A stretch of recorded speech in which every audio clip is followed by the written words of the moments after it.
Russia, to me, it continues to use economic instruments and propaganda to achieve its objectives and exert influence in Europe. And we see this as we travel in Europe, visit with our NATO allies. They try to influence and exert control over countries through a variety of means: military intimidation, energy dependence, cyber attacks, trade.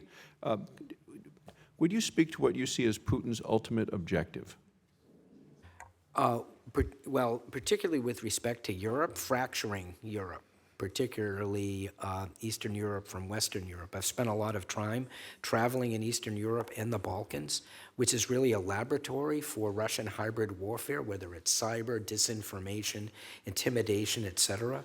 It's more significant in Ukraine, where there's actually violence being done on a daily basis, not only in Donbass, but it's not really well known, but there are assassinations in Ukraine that are carried out. It is a hot war. There have been 13,000 people that have been killed in Ukraine and the Donbass over the last 5 years. So that's not just hybrid warfare. That's real warfare.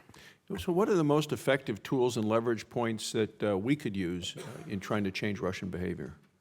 Well, we've talked about some of those today, Senator: sanctions, visa, and economic sanctions, and also we've worked hard with our allies and partners, particularly in Eastern Europe, to harden them and their infrastructure, particularly cyber infrastructure, against intrusions, forward deployment of U.S. assets, and by that I mean cyber.